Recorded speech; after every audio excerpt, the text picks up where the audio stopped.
পাকিস্তান নিয়ন্ত্রিত আজাদ কাশ্মীরের ৪৫ সদস্যের আইনসভা নির্বাচনে ১২টি সংরক্ষিত আসন বরাদ্দের সিদ্ধান্তকে কেন্দ্র করে শুরু হওয়া বিক্ষোভ এখন বড় রাজনৈতিক সংকটে পরিণত হয়েছে। আগামী ২৭ জুলাইয়ের আসন্ন নির্বাচনে পাকিস্তানে বসবাসরত ভারত নিয়ন্ত্রিত কাশ্মীর থেকে বাস্তুচ্যুত শরণার্থীদের জন্য এসব আসন সংরক্ষণের সিদ্ধান্তের বিরোধিতা করে আন্দোলনের নামে জয়েন্ট আওয়ামী অ্যাকশন কমিটি বা জেএএসি গত ২ সপ্তাহ ধরে চলা আন্দোলন ও আইনশৃঙ্খলা রক্ষা বাহিনীর সঙ্গে সংঘর্ষে এ পর্যন্ত বেশ কয়েকজন নিহত হয়েছেন, আহত হয়েছেন অনেকে। বিভিন্ন গণমাধ্যমের তথ্য বলছে, এরই মধ্যে জড়িত অভিযোগে জেএএসির ৫ শতাধিক কর্মী সমর্থককে গ্রেপ্তার করা হয়েছে। সহিংসতায় হতাহত হয়েছেন বেশ কয়েকজন পুলিশ সদস্য।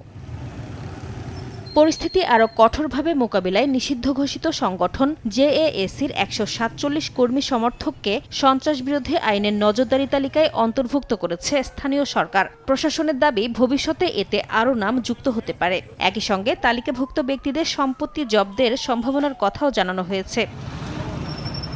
এদিকে রাওয়ালাকোটে বিক্ষোভকারীদের অবস্থান কর্মসূচি অব্যাহত রয়েছে। প্রশাসনের অভিযোগ, আন্দোলনে কিছু নেতা উস্কানিমূলক বক্তব্য দিয়ে সমর্থকদের সক্রিয় রাখছেন। যদিও কর্তৃপক্ষ বলছে, শক্তি প্রয়োগ না করে পরিস্থিতি নিয়ন্ত্রণে আনার কৌশল নেওয়া হয়েছে।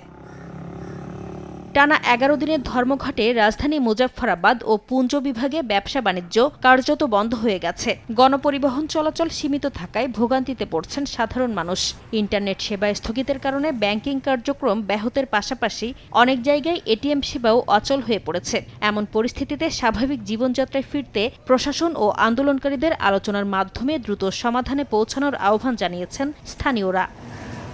নাসরিন রুমি, সময় সংবাদ।